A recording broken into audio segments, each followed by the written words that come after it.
오늘 함께 보실 말씀은 신약성경 마가복음 1장 1절부터 8절까지 말씀입니다. 신약성경 마가복음 1장 1절부터 8절까지 말씀 함께 보시겠습니다. 한 절씩 교독하면서 읽겠습니다. 제가 먼저 읽겠습니다. 하나님의 아들 예수 그리스도의 복음의 시작이라.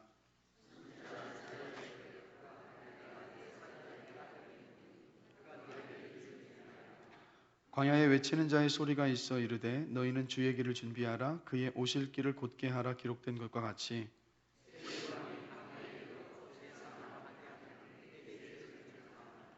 온 유대 지방과 예루살렘 사람이 다 나아가 자기 죄를 자복하고 요단강에서 그에게 세례를 받더라.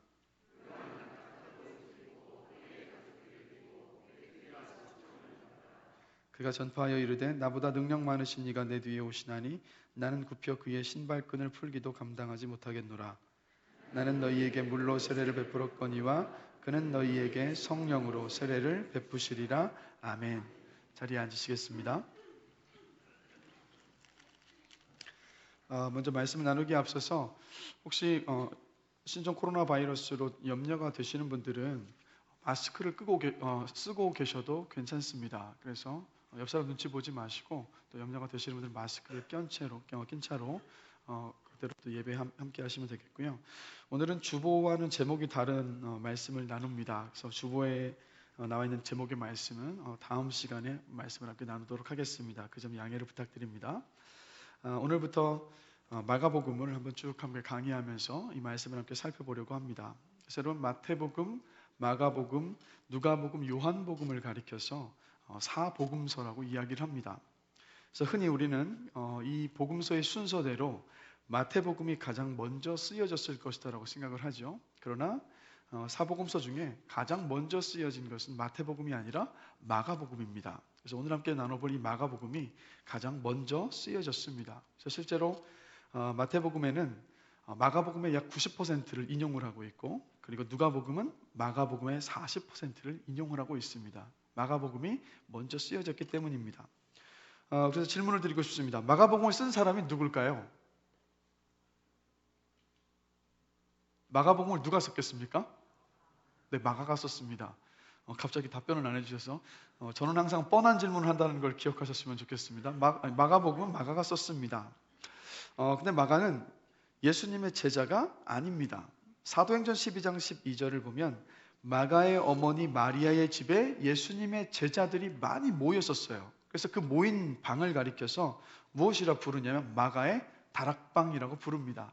그래서 성령이 임할 때까지 기도하면서 120명의 제자들이 한 자리에 모여서 기도하고 있었던 것이 바로 마가의 다락방이에요. 그럼 방이 굉장히 컸다는 얘기입니다. 그만큼 마가의 어머니는 부유한 사람이었다는 거예요. 그래서 마가는 부유한 집안에서 고생을 모르고 자라는 사람입니다. 그러다가 이 마가가 사도행전 13장 5절을 보면 바나바와 바울이 1차 선교 여행을 떠날 때 그때 수행원으로 함께 따라 나서게 됩니다. 아마도 삼촌인 바나바가 이 마가의 삼촌이었는데 삼촌인 바나바가 함께 권유를 해서 우리 함께 복음을 전하는 일에 함께 가자. 이래서 함께 그 길을 떠났던 것 같아요. 그런데 안타깝게도 1차 선교 여행을 다 마치기도 전에 마치기는커녕 거의 이제 시작한 지 얼마 되지 않았을 때 마가는 그만 중도에 포기하고 자기 집으로 돌아가 버립니다. 예루살렘으로 돌아갔어요. 그래서 사도행전 13장 13절을 보시면 이렇게 기록을 합니다. 바울과 및 동행하는 사람들이 바보에서 배 타고 밤빌리아에 있는 버가에 이르니 요한은 그들에게서 떠나 예루살렘으로 돌아가고 라고 기록을 하고 있어요. 성경학자들은 이렇게 추측을 합니다. 뭐냐면 이 버가라는 지역, 밤빌리아라는 그 지역은 이 고산지대였습니다. 험난한 고산지대였기 때문에 이 마가가 그 험한 산길을 앞에 두고 두려웠던 거예요. 곱게 자라난 마가였기 때문에 그 여정을 함께할 용기가 없었기 때문에 돌아갔던 겁니다. 그리고 또 하나의 이유는 바로 향수병 때문에 집이 생각나고 엄마가 보고 싶어서 마가가 예루살렘으로 돌아갔던 겁니다. 그 이후에 바나바와 바울이 1차 선교 여행을 마치고 2차 선교 여행을 떠날 계획을 세웠습니다. 그때 바나바는 다시 바울에게 뭐라고 이야기하냐면 그때 종도에 포기했었던 내 조카 마가와 함께 이 2차 선교여행을 다시 출발합시다라고 이야기를 했는데, 사도행전 15장 36절에서 41절을 보면 이 문제 때문에 바나바와 바울이 크게 싸웠습니다. 즉 바울은 이렇게 말하는 거죠. 그때 한번 중도에 포기했었던 마가를 어떻게 다시 데려갈 수 있느냐? 이번에도 같이 함께 가다가 중간에 포기해버리면 우리의 선교여행의 선교가 또 차질을 빚을 텐데 나는 마가하고 함께 갈 수 없다라고 바울이 이야기한 거예요. 결국에는 크게 다투고 바울과 바나바가 다투어서 갈라서게 됩니다. 그래서 바나바는 조카 마가를 데리고 구브로 섬으로 향했고, 그리고 바울은 실라와 함께 2차 선교여행을 계획했던 대로 떠나게 됩니다. 그래서 이 마가복음을 쓴 마가는 쓰라린 인생의 실패를 2번이나 경험한 사람이에요. 그런데 시간이 한참 흐르고 난 다음에 디모데후서 4장 11절에서 바울이 디모데에게 이런 부탁을 하고 있습니다. 디모데후서 4장 11절입니다. 누가만 나와 함께 있느니라. 내가 올 때에 마가를 데리고 오라. 그가 나의 일에 유익하니라. 디모데후서를 쓸 때 바울은 로마에 병이 들어서 감옥에 갇혀 있었던 때였습니다. 그래서 의사였던 누가가 이 바울 곁에서 간병을 하고 있었습니다.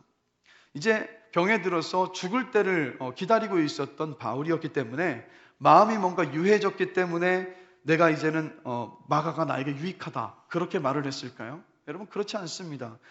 그가 나의 일에 유익하니라 라고 말했다는 것은 무슨 뜻이냐면, 이제는 마가가 변해서 바울과 함께 복음을 전하는 그 사역을 감당할 수 있을 만큼 마가가 변화했다라는 것을 이 바울이 말하고 있었던 거예요. 즉 마가가 그 시간 동안에 달라졌던 겁니다. 성숙했고 변화해서 이제는 사도 바울과 함께 사역을 함께 할 수 있을 만큼의 그런 사람이 되었던 겁니다. 그러면 질문을 한 가지 던져봅니다. 선교 여행 중에 포기하고 집으로 돌아가 버린 마가가 어떻게 이렇게 변화되고 성숙해져서 바울과 함께 사역을 함께 할 수 있게 되었던 것일까? 질문을 던져보게 돼요. 베드로전서 5장 13절을 보면 우리가 그 답을 알 수 있습니다. 베드로전서 5장 13절에 보면 베드로가 마가를 뭐라고 이야기하냐면 내 아들 마가도 그리 하느니라 라고 답을 하고 있어요. 이야기하고 있어요. 무슨 말이겠습니까? 베드로에게 마가는 영적인 아들이었던 거예요. 그만큼 친밀했고 가까웠다는 겁니다.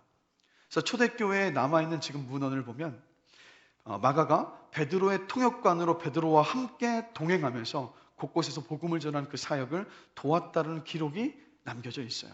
그렇다면 생각해 볼 수 있지 않습니까? 이 2번의 큰 실패를 경험했었던 마가는 베드로 사도와 함께 하면서 그로 인하여서 다듬어졌고 성숙해졌다는 것을 우리가 생각해 볼 수 있어요. 그러면 여기서 한 가지 우리가 질문을 던져보는 것은, 베드로가 어떤 사람이었습니까, 여러분? 베드로는 예수님의 수제자였습니다. 그러나 수제자였음에도 불구하고 3번이나 예수님을 부인했었던, 마지막에는 예수님을 저주했던 큰 아픈 실패의 경험을 가지고 있었던 사람이 바로 베드로입니다. 그래서 베드로는 실패에 관해서는 저에게 물어보십시오라고 자신 있게 말할 수 있었던 사람이에요. 이 일뿐만이 아니지 않습니까? 겟세마네 동산에서 깨어서 기도하라고 했지만 깨어서 기도하지 못한 채 잠이 들었던 베드로였고, 또 호기 어리게 폭풍우가 몰아치는 그 갈릴리 바다에서 주님, 저도 주님과 같이 걷게 해주십시오라고 당차게 걸었지만 순간 눈앞에 폭풍우 앞에 눈과 마음이 다 빼앗겨져서 그 물에 빠져들었었던 실패를 경험했었던 사람이 바로 베드로예요. 그만큼 이 베드로는 실패를 너무도 잘 알고 있었던 사람이었습니다. 그래서 아마도 마가가 2번의 뼈아픈 그 실패의 아픔 속에서 실망하고 좌절해 있고 낙심해 있었을 때에 베드로가 자신의 실패의 아픔을 돌아보면서 이렇게 마가를 위로했을 거예요. 마가야, 너 나하고 함께 하자. 실패했다고 기죽지 마라. 나 예전에 주님을 3번이나 부인했었던 더 아픈 실패의 아픔을 내가 가지고 있단다. 그러나 일어설 수 있었어. 너도 일어설 수 있어. 그렇게 한번 마가를 품고 베드로가 위로했던 거예요. 여러분, 베드로는 그렇게 마가와 함께 동행하면서 자신이 주님을 3번 부인한 다음에 갈릴리 바닷가로 돌아가서 절망의 그물을 던지고 있었습니다. 그런데 그때 예수님께서 베드로를 다시 찾아오셨죠. 다시 찾아오셔서 조용하고 부드럽게 베드로를 다시 받아주시면서 베드로야, 네가 나를 사랑하니? 네가 나를 사랑하니? 네가 나를 사랑하니? 베드로가 3번을 답합니다. 주님, 제가 주님을 사랑합니다. 주님을 사랑합니다. 주님을 사랑합니다.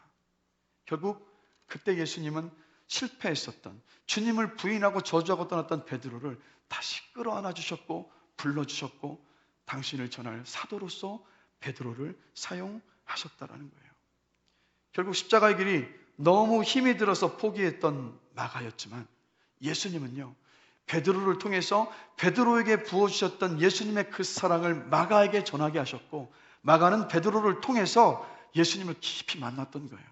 예수님의 사랑을 깊이 체험했던 겁니다. 그리고 나서 마가가 회복되어져서 쓴 성경이 무엇입니까? 바로 마가복음이에요.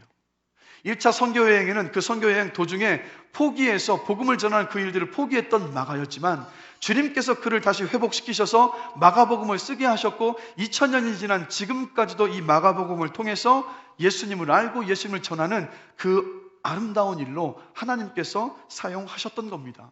그래서 여러분, 마가를 회복시키시고 마가복음을 쓰게 하신 하나님을 보면서 다시 한번 마음 안에 확신하게 되는 것은 어떤 것이냐면, 하나님은 연약한 자, 부족한 자, 실패를 경험한 자, 아픔이 있는 사람들을 사용하셔서 당신의 일을 이루어 가시고 영광을 나타내신다는 사실입니다.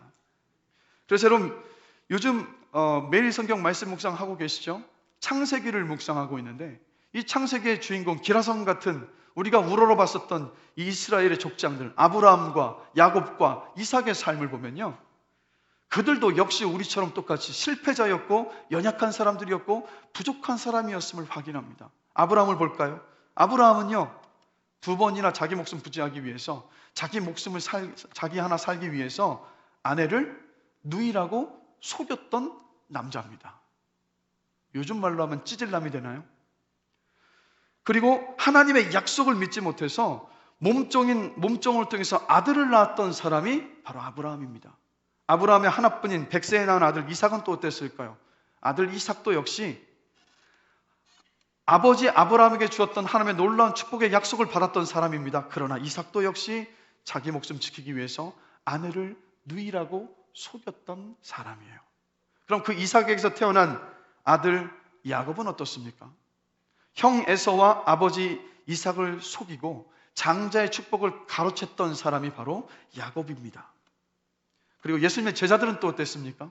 그들은 그때 당시에 배우지 못했던 사람들이었고 유대인들이 무시하고 천대에 있었던 갈릴리 어부 출신들이 대다수였습니다. 그리고 사도 바울은 또 어땠습니까? 사도 바울은 예수님을 믿는 사람들을 잡아서 가두고 때리고 죽였던 사람. 하나님은 이렇듯 약한 자, 부족한 사람, 허물이 있는 사람, 죄인들을 사용하셔서 당신의 영광을 드러내신다는 겁니다.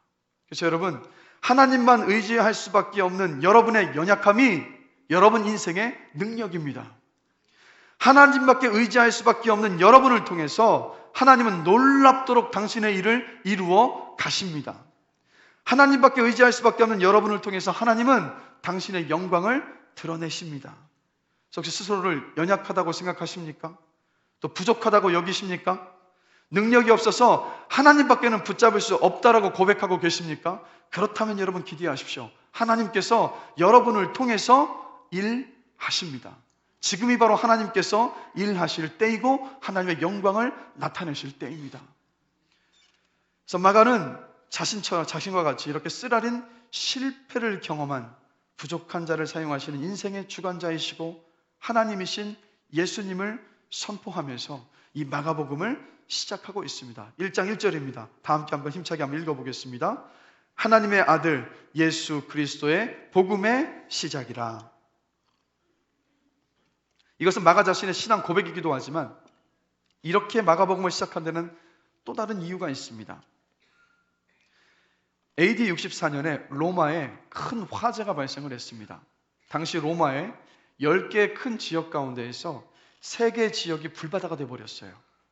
그런데 이 화재를 일으킨 사람이 네로 황제, 당시에 로마의 황제가 네로였는데 네로 황제라는 소문이 퍼지기 시작했습니다. 실제로 네로 황제가 시를 짓는 시상에 떠오르지 않아서 불을 지르고 불타오르는 그 불을 보면서 시를 지었다라고 하죠. 그러자 이 소문이 퍼지자 로마의 권력자들은 혹시 민심이 흉흉해지고 반란이 일어날까 두려웠습니다. 그래서 이 위기를 해결하기 위해서 희생양을 찾았습니다. 그리고 그들이 찾은 희생양이 누구였냐면 바로 로마에 있는 그리스도인들이었습니다. 그들에게 다 뒤집어 씌운 거예요. 그리스도인들이 불을 질렀다고. 그래서 로마의 그리스도인들을 잡아서 어떻게 했냐면 원형 경기장에 끌고 들어가서 짐승들의 밥이 되게 했습니다. 톱으로 자르기도 하고 또 검투사의 경기에서 무참하게 그리스도인들을 핍박하고 또 고난 속에 내몰아서 죽이기까지 했습니다. 그래서 히브리서 11장 37절을 보면 이때 당시에 그리스도인들에게 일어났던 일들을 이렇게 기록을 합니다. 돌로 치는 것과 톱으로 켜는 것과 시험과 칼로 죽임을 당하고 양과 염소의 가죽을 입고 유리하여 궁핍과 환난과 학대를 받았으니라고 기록을 하고 있어요. 여러분, 이 환난 속에서 그리스도인들은, 로마의 그 그리스도인들은 절망하기 시작했습니다. 이제 끝이구나. 우리도 이렇게 붙잡혀서 죽는구나. 우리에게 소망이 없다. 정말 하나님은 살아계시는 걸까? 우리가 지금까지 믿고 있었던 그 예수님은 도대체 누구시길래 이 가운데 우리를 버려두시는 것이지? 라는 깊은 의심과 탄식이 그들을 감싸고 있었던 거예요. 그런데 여러분, 이 절망 가운데 있었던 로마의 그리스도인들에게 한 줄기 빛이 비추었습니다. 그것이 바로 여러분, 오늘 우리가 함께 살펴보고 있는 마가복음이에요. 마가는 고통과 고난과 환난 가운데 있었던 이방인 그리스도인들을 향하여서 그들에게 그 예수님을 다시 한번 전하기 위하여서, 그들을 예수 그리스도 안에서 소망 가운데 그들을 세우기 위해서 이 마가복음을 기록해서 그들에게 보냈던 겁니다. 그래서 마가복음은 그때 당시 환난과 고통 속에 신음하고 있었던 이방인 그리스도인들을 향한 하나님의 기쁨의 소식이었던 거예요. 그래서 마가는 환난과 고통 속에 있는 그리스도인들에게 이 마가복음을 시작하면서 1절에서 이렇게 시작하고 있었던 겁니다. 하나님의 아들 예수 그리스도의 복음의 시작이라. 이게 무슨 뜻이겠습니까? 여러분, 여러분이 믿고 있는 예수님은 하나님의 아들이십니다. 예수님은 하나님이십니다. 예수님은 여러분의 인생의 주관자이십니다. 그렇기 때문에 의심하지 마십시오. 두려워하지 마십시오. 여러분이 환난과 고난 가운데 있지만 그 주님께서 여러분을 붙잡고 계십니다. 그리고 죽음도 두려워하지 마십시오. 여러분이 믿고 있는 그 주님은 죽음까지도, 죽음 이후의 인생까지도 주관하시는 살아계신 하나님이십니다. 그러니 두려워하지 마시고 의심하지 마시고 염려하지 마시고 힘을 내십시오. 소망을 가지십시오. 담대하십시오라고 이 마가복음의 서두에서 마가가 이야기하고 있었던 거예요. 여러분, 이 믿음 안에서 살아가시는 저와 여러분 되시기를 주님의 이름으로 간절히 축원합니다. 하나님의 아들 예수 그리스도의 복음의 시작이라. 그래서 여러분, 이 마가복음을 보시면, 여러분 마태복음을 보시면 마태복음 처음 시작에 족보의 긴 이야기가 펼쳐집니다. 또 누가복음을 보시면 예수님께서 공생의 사역을 통해서 기적을 베푸시고 말씀을 전하시고 하나님 나라의 복음을 전하시는 그 사역의 이야기들을 하기에 앞서서 예수님의 그 탄생의 이야기들, 그 전에 있었던 이야기들을 많은 장을 할애해서 기록을 하고 있는 모습을 봐요. 그러나 마가복음은 다릅니다. 1장 1절의 이 선포 이후에 그 다음에 세례 요한에 대한 이야기를 잠깐 짧게 언급하고 난 다음에 바로 이어서 예수님의 그 사역을 기록을 하고 있어요. 무엇을 말하는 거겠습니까? 마가복음을 받아봤었던 로마의 이 그리스도인들이 다른 것에 마음 뺏기지 말고 다른 것에 초점을 두지 않고 오직 예수 그리스도에게 그 마음과 생각을 다 집중하기를 마가가 원했던 거예요. 그래서 여러분, 환난과 고난 속의 성도들이 이 마가복음을 통해서 바로 하나님이신 예수 그리스도에게 그 시선을 돌리기를 마가는 원했던 겁니다. 여러분, 사람은요 아무리 강한 척해도 한없이 약한 존재라는 것을 여러분 인정하십니까? 여러분은 강하십니까? 약하십니까? 우리 모두는 약해요. 여러 가지 이유 때문에 불안해하고 두려움에 시달리는 연약한 존재가 바로 우리들입니다. 미국 타임지에서 미국 사람들이 가지고 있는 공포증에 대한 특집 기사를 실었던 적이 있는데, 그 기사를 보면요 사람은 거의 모든 것에 공포증을 가지고 있다라고 합니다. 그래서 그 타임즈 기사 가운데에서 얘기 실었었던 공포증이 바로 이런 것입니다. 자리에 앉는 공포증이 있고, 목욕 공포증도 있고, 치과 공포증, 의견을 내는 데 있어서 의견 공포증, 자전거 공포증, 땅콩버터를 먹다가 입천장에 들어붙을까 두려워하는 땅콩버터 공포증도 있고요. 그리고 복화술 공포증, 움직이는 인형에 대한 공포증도 있고 심지어는요 천국 공포증도 있었습니다. 여러분 천국이 두려우십니까 혹시? 아니시죠? 모든 것을 다 두려워할 수 있는 것이 바로 사람이라는 거예요. 그러면 미국 사람들만 그럴까요? 우리들도 마찬가지입니다.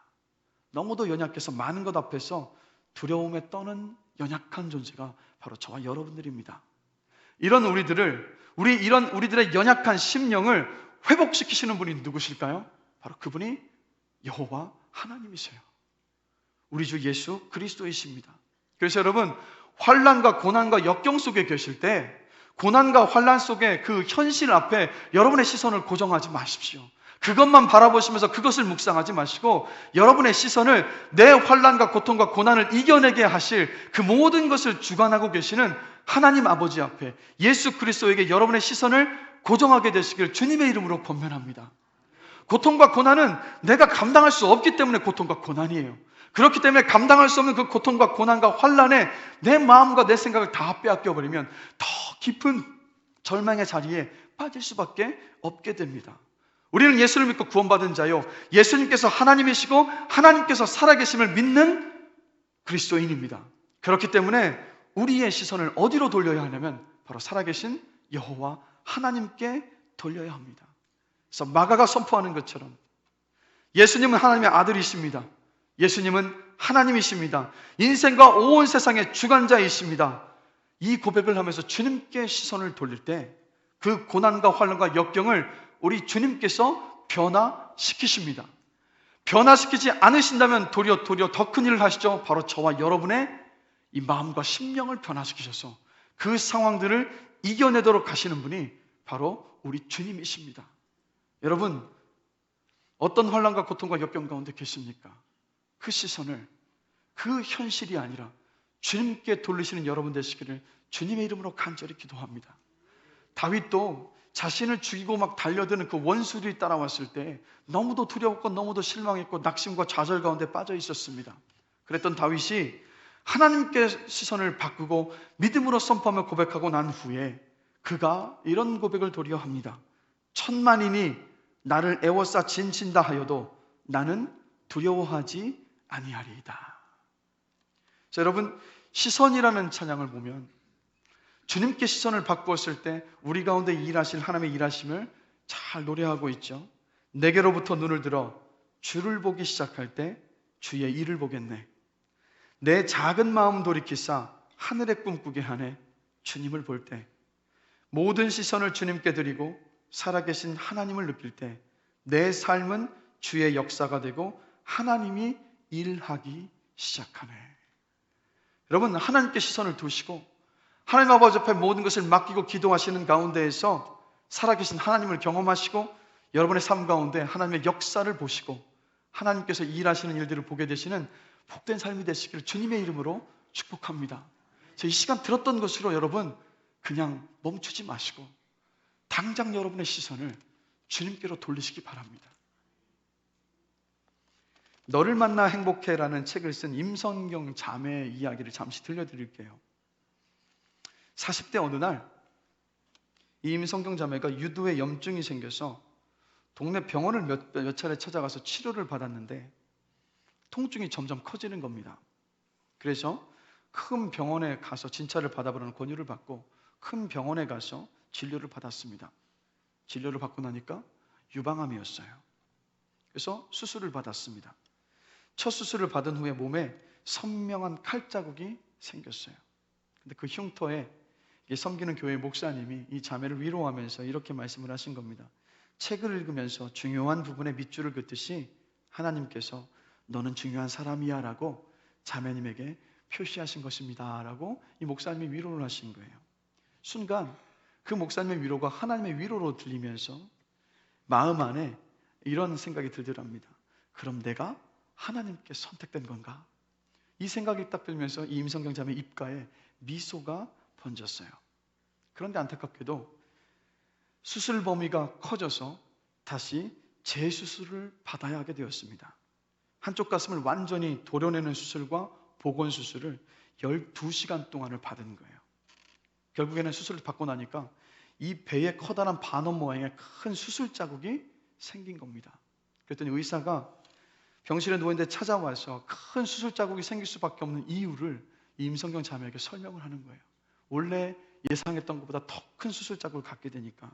그러자 의사에게 이 임성경 자매가 이렇게 말을 합니다. 반원 모양 자국은 평생 웃고 살라고 제 몸에 주신 하나님의 빅 스마일인 것 같습니다 라고 웃으면서 그때를 넘긴 거예요. 그러나 다시 안타깝게도 3년 후에 암이 다시 재발해서 또 수술을 받고 항암 치료를 받아야 했습니다. 이번에는 수술을 잘 끝나고 치료도 잘 받았지만 면역력이 약해져서 온 몸에 하얀 얼룩이 생기는 백반증이 생겨버린 거예요. 그러자 이 임성경 자매가 거울을 보면서 자신의 몸을 바라보면서 마음에 가슴도 온전치 않은데 이제는 온 몸이 얼룩말처럼 돼버렸구나 하면 생각이 들면서 깊이 상심하며 낙심하기 시작했습니다.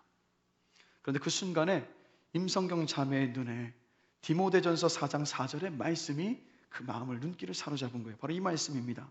하나님께서 지으신 모든 것이 선함에 감사함으로 받으면 버릴 것이 없나니. 이 말씀에 하나님의 이 말씀에 시선이 딱 고정되고 나자 그러자 임성경 자매가 이런 고백을 합니다. 하나님께서 내게 인생의 겨울도 생각하라고 몸에 하얀 눈을 내리셨구나. 결국 하나님께 그 시선이 맞춰지고 주님의 그 말씀을 붙잡기 시작했을 때 임성경 자매가 이때들을 이겨낼 수 있었던 거예요. 여러분, 시선을 어디에 두시겠습니까? 아무리 환난과 고난과 고통 가운데 계시다 하실지라도 하나님 아버지 앞에 시선을 고정하시는, 우리 주님께 시선을 고정하시는 여러분이 되시기를 다시 한번 주님의 이름으로 간절히 기도합니다. 상황을 바꾸실 수도 있고 우리의 생각과 마음을 바꾸셔서 그 일들을 넉넉히 감당하도록 인도하십니다. 여러분, 신종 코로나 바이러스 전염에 대한 두려움이 있습니다.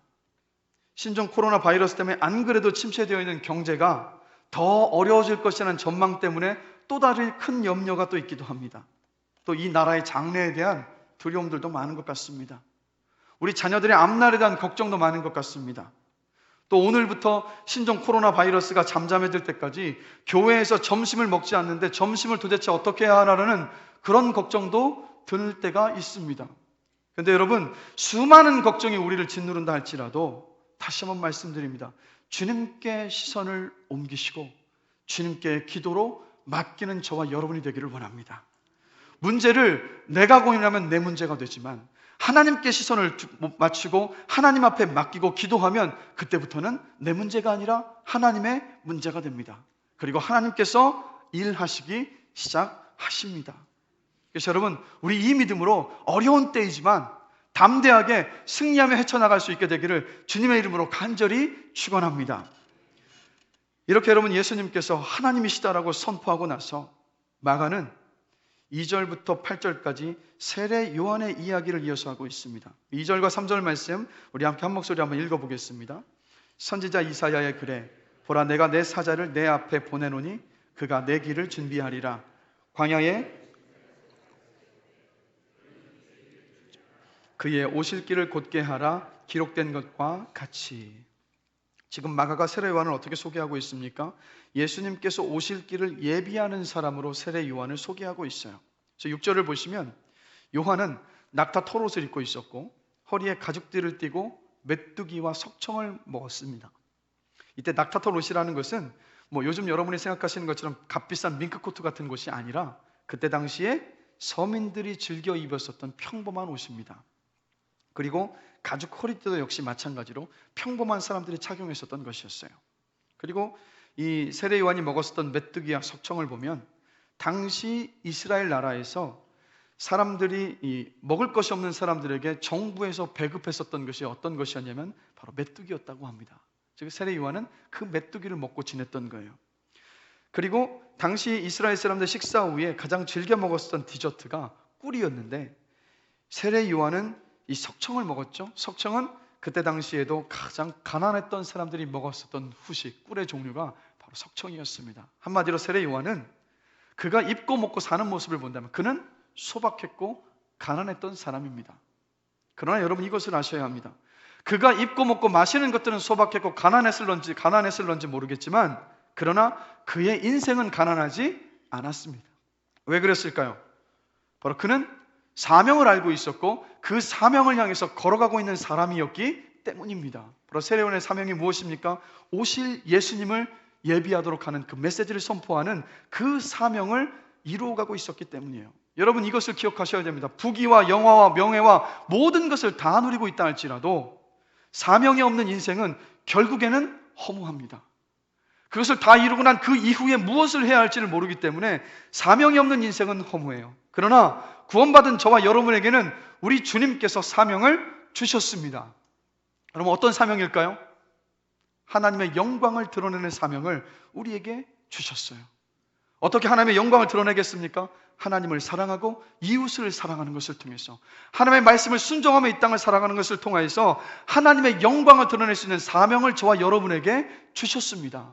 그래서 이 사명은 직업과 상황과 처지와 상관이 없이 어떤 삶의 자리에서든 주 앞에 설 때까지 우리가 이루어갈 수 있고 우리가 이루어 가야 할 사명인 줄로 믿습니다. 그래서 우리는 우리의 인생은 허무하지 않아요.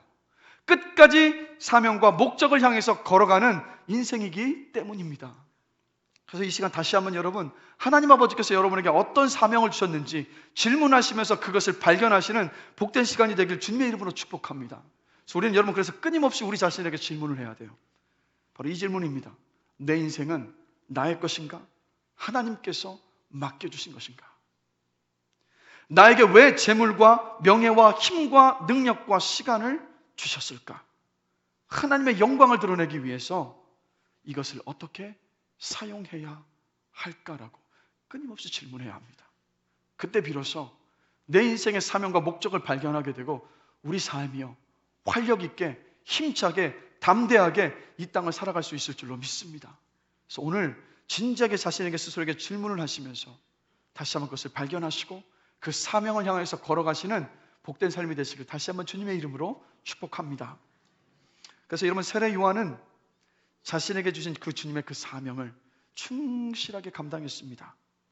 그래서 4절을 보면 그 사명을 잘 감당하면서 광야에서 죄사함을 받게 하는 회개의 세례를 전파했어요. 여러분, 요한은 마지막 선지자였습니다. 그래서 여러분, 구약 성경의 제일 마지막 성경이 어떤 성경입니까? 어떤 성경이죠? 말라기입니다. 말라기 선지자가 마지막 선지자였고, 말라기서는 말라기 선지자의 그 사역들, 그리고 말라기 선지자를 통해서 하나님께서 전달하고자 하셨던 메시지를 기록한 성경인데, 말라기 선지자 이후 400년 동안 이스라엘에는 선지자가 없었습니다. 하나님의 메시지가 없었어요. 암흑기였던 겁니다. 그런데 그 400년의 침묵을 깨고 등장한 사람이 누구였냐면 바로 세례 요한이었습니다. 400년 동안 선지자가 없었습니다. 400년 동안 하나님의 메시지가 없었습니다. 그런데 세례 요한이 갑자기 나타나서 광야 땅에서 하나님의 메시지를 전하기 시작하니까 이스라엘 사람들이 어떠했겠습니까? 그들의 반응이 놀랍도록 컸었던 거예요. 세례 요한에게 막 물밀듯이 사람들이 몰려오기 시작합니다. 그래서 여러분, 세례 요한은 요즘으로 치면 사람들을 몰고 다니는 스타 목회자와도 같았던 거예요. 수많은 사람들이 몰려듭니다. 그리고 그 사람들이 몰려와서 세례 요한에게 요한복음 1장을 보면 질문을 합니다. 당신이 그리스도입니까? 수많은 사람들의 주목과 관심과 인기를 독차지한 세례 요한이었어요. 얼마든지 자신이 그리스도인 양, 그 영광을 다 독차지할 수 있는 그 모든 상황과 조건을 다 가지고 있었습니다. 그러나 세례 요한은 자신이 누가 아닌지를 분명히 알고 있었어요. 그래서 그 질문에 당신이 그리스도입니까? 라는 질문에 세례 요한이 이렇게 답합니다. 나는 그리스도가 아닙니다. 그리고 이어서 자신이 누구인지를 이렇게 말합니다. 요한복음 1장 23절입니다. 나는 선지자 이사야의 말과 같이 주의 길을 곧게 하라고 광야에서 외치는 자의 소리로라. 자신을 소개할 때 뭐라고 이야기합니까? 저는 그냥 소리입니다. 저는 그냥 소리입니다. 여러분, 우리가 주님의 일을 할 때든 인생 속에서 어떤 큰 일과 또 의미 있는 일을 다 마무리 짓고 난 다음에 우리 이렇게 하지 않습니까? 하나님 아버지 앞에 모든 영광을 올려드립니다 하면서 박수와 영광을 올려드려요. 그렇게 하고 계시죠? 그런데 여러분, 불쑥불쑥 우리 마음 안에 이런 생각이 들 때가 있습니다. 내가 계획했고 내가 헌신했는데 왜 나에게는 박수 주지 않는 거지? 라는 생각이 불현듯 우리 가슴을 후벼 파올 때가 있어요. 그럴 때면 어떻습니까? 서운해지기 시작해요. 그런데 여러분, 이 마음을 그냥 가볍게 생각할 것이 아니라 그 순간 우리는 그 마음이 우리 가운데 들어오는 그 순간 우리가 누구와 경쟁하고 있는 거냐면 바로 우리 주님과 경쟁하고 있는 겁니다. 주님의 자리, 주님의 영광을 내가 취하고 싶어 하고 있는 거예요. 2차 세계대전 때 유태인들을 숨겨준 것 때문에 나치의 포로 수용소에 갇혀서 온갖 박해와 고난과 고통을 당하고 풀려난 코리텐붐 여사라는 분이 있습니다.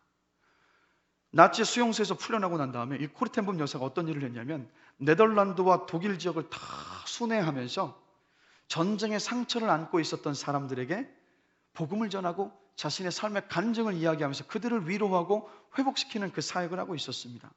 그래서 이 코리텐붐 여사가 가는 곳마다 많은 사람들에게 사랑과 용서의 메시지가 전해졌고 사람들이 회복되었고 예수님을 다시 한번 깊이 만나는 놀라운 그 은혜의 역사들이 있었습니다. 그래서 집회 때마다 가면 그 청중들이 이 코리텐붐 여사를 향해서 막 박수를 치고 환호를 합니다. 근데 그 집회에 참석했었던 한 목사님이 코리텐붐 여사에게 집회가 끝나고 나서 이렇게 묻습니다. 여사님, 이제는 좀 웃으세요. 이들의 환호성이 기쁘지 않으십니까? 라고 묻습니다. 그러자 이 코리텐붐 여사가 이 목사님에게 이렇게 대답을 합니다. 나귀가 주인 흉내 내면 안 되죠. 나귀가 주인 흉내 내면 안 되죠. 무슨 말입니까? 예수님께서 예루살렘에 입성하실 때 새끼 나귀를 타고 예루살렘에 입성하셨습니다. 그때 예수님께서 입성하실 때 수많은 사람들이 환호했습니다. 누구를 위한 환호였습니까? 예수님을 위한 환호였어요. 예수님을 향한 환호였습니다. 그런데 나귀가 만약에 나를 향한 환호인 양 착각한 다음에 기뻐서 날뛰기 시작했으면 어떻겠습니까? 예수님이 나귀에서 떨어져서 도리어 나귀가 사람들에게 몰매를 맞았을런지도 모르겠어요. 그런데 여러분, 이 이야기가 바로 우리들의 이야기이지 않습니까? 저와 여러분들은 예수님이 아니라 예수님을 태우고 있는 나귀입니다. 사도 세례 요한이 광야에서 나는 광야에서 외치는 자의 소리입니다라고 고백했던 것처럼 저와 여러분들은 그리스도가 아니라 그저 그리스도를 전하는 소리일 뿐입니다. 그래서 하나님께서 저와 여러분의 인생 가운데서 환난과 고난과 역경과 인생의 많은 문제들을 맞닥뜨렸을 때 오늘 말씀을 나눴던 것처럼 뭐라고 말씀하십니까? 시선을 나에게 고정해라. 그러면 내가 너의 연약함을 통하여서 너의 부족함을 통해서 너의 문제를 통해서 내 일함을 내 영광을 보이시겠다라고 약속하십니다. 그때 하나님의 영광을 우리를 통해서 나타내시는 거예요. 그런데 여러분, 그때 그 순간에 우리가 착각해서는 안 되는 거예요. 우리가 해야 될 것은 무엇이겠습니까? 그것이 내 자랑이 되고 내 공로가 되는 것이 아니라 저와 여러분의 입술을 통하여서 저와 여러분의 삶을 통하여서 오직 하나님만이, 오직 그리스도의 영광만이 드러날 수 있게 되길 주님의 이름으로 간절히 기도합니다. 그때서야 비로소 주님께서 우리들에게 맡겨주신 사명을 온전히 감당하는 거예요. 여러분 기억하십시오. 우리는 예수님이 아니라 나귀입니다. 우리는 광야에 외치는 소리일 뿐입니다. 소리는 그 자체로서 여러분 메시지를 못 만들어요. 소리는 그냥 울림이기 때문입니다. 그러나 그 울림 안에 그리스도가 담기면 그 소리를 통하여서 예수가 전해질 수 있습니다.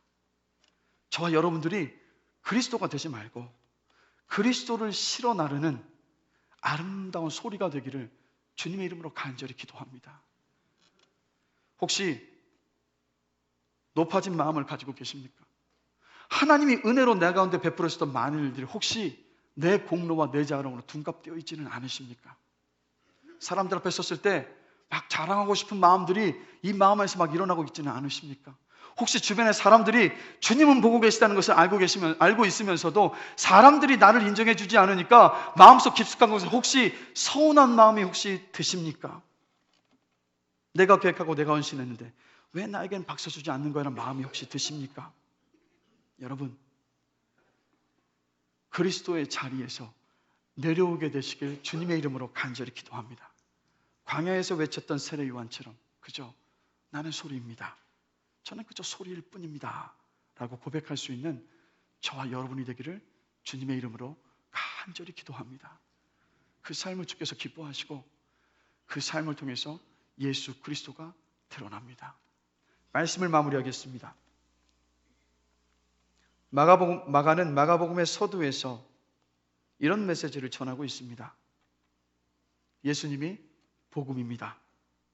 예수님이 믿는 자들의 복이요 능력입니다. 시선을 주님께 고정하십시오. 모든 일에 그 주님께 도움과 능력을 구하십시오. 그러면 주님께서 일하셔서 영광을 나타내실 것입니다. 그때 주님이 받으셔야 할 영광을 가르치지 마시고 우리 주님과 경쟁하지 마시고 주님만 드러내는 삶이 되십시오라고 말합니다. 그리고 이 질문을 하고 있는 거예요. 이 삶을 살고 싶으십니까? 그렇다면 예수님을 알아가고 만나십시오라고 이 마가복음의 서두에서 저와 여러분에게 마가가 메시지를 전하고 있습니다. 간절히 바라기는 마가복음을 함께 살펴보면서 우리가 더욱더 주님을 잘 알아갈 수 있게 되기를 원합니다. 주님을 더욱더 잘 알아가서 참 믿음 안에서 주의 영광을 드러내는 아름답고 복된 삶을 사시는 저와 여러분이 되시길 주님의 이름으로 축원합니다. 우리 들었던 말씀을 생각하면서 함께 좀 찬양하기를 원합니다. 여러분, 주님께 시선을 고정하고 주님을 나타내는 것이 뭐겠습니까? 바로 예배입니다. 바로 삶의 예배. 그래서 주님께만 영광 돌리고 주님만 드러내는 그 삶 자체가 바로 예배입니다. 그래서 우리의 모든 삶의 자리에서 하나님을 온전히 드러내고 높일 수 있는 그 예배가 되길 원하는 마음을 담아서 우리 시간 함께 들었던 말씀을 기억하시면서 함께 찬양하겠습니다. 부르신 곳에서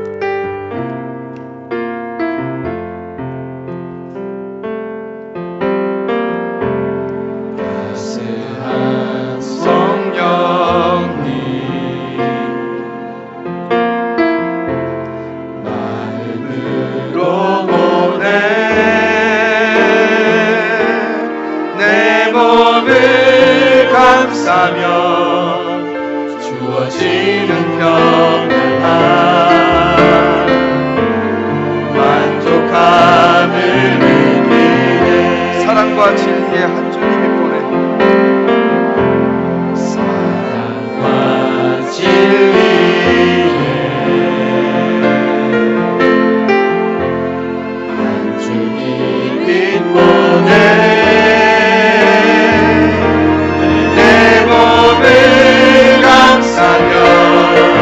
주어지는 평안함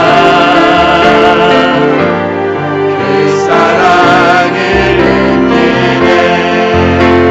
신 곳에서 나는 예배하네. 사랑에도 나는 예배하네. 신 곳에서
지나가고 있는 그 삶의 현실들을 한번 바라보시면서 우리 함께 한번 합심해서 기도하기를 원합니다. 예수님이 하나님이십니다. 그래서 예수님이 믿는 우리의 복이고 능력이십니다. 제가 제 현실의 마음과 생각과 시선을 다 빼앗겼으면 주님 앞에 고백하오니 주님 용서하여 주십시오. 주님께 시선을 고정하고 모든 일에 주님의 능력과 도움을 구하겠습니다. 그럴 때 주님의 영광을 보여주십시오. 주님의 일하심을 나타내 보여주십시오. 그때 제가 주님과 경쟁하고 주님의 그 자리를 가로채는 것이 아니라 하나님의 그 일하심을, 그 영광을 드러내기를 원합니다. 제 삶이 주님만 실어 나르는 소리가 되게 하여 주시옵소서라고 우리 들었던 말씀과 여러분의 그 인생을 한번 돌아보시면서 이 시간 함께 잠시 합심해서 기도하시겠습니다. 다 같이 기도하겠습니다. 사랑과 내가 받으신 하나님 아버지, 참 혼란하고 어수선한 시대를 살아가고 있습니다. 여러 가지 많은 일들이 벌어지고 있고 고통과 고난과 근심과 걱정이 끊이지 않는 그런 시대를 우리가 살아가고 있습니다. 하나님, 그런데 우리는 하나님을 믿는 그리스도인들입니다. 우리 주님께서 나에게 능력과 공의심을 믿음으로 고백하며 살아가는 그리스도인들입니다. 그런데 하나님 아버지 주 앞에 고백하며 회개합니다. 우리가 주님께 시선을 두지 못한 채 세상 앞에 또 문제들과 환경 앞에 내 마음과 생각을 다 빼앗기고 의심과 두려움과 걱정과 염려 가운데에서 흔들리며 살아왔음을 주님 앞에 고백을 합니다. 이 시간 들었던 말씀을 생각하면서 우리의 시선과 마음을 능력이시오 내 구주가 되시는 여호와 하나님 아버지 앞에 내 모든 마음과 시선을 다 고정하겠습니다. 주님, 우리가 시선을 고정하며 모든 일 앞에 주님께 맡기며 기도함으로 나아갈 때 주님께서 일하시고 능력과 역사하심을 보여주실 것을 믿습니다. 하나님 아버지, 이 믿음으로 살아가겠습니다. 이 믿음으로 주 앞에 간구하며 기도할 때 주님 그 역사하심과 능력을 보여주실 줄로 믿습니다. 그리하여서 내 입술과 내 삶을 통하여서 하나님의 영광이 온전히 드러나는 삶으로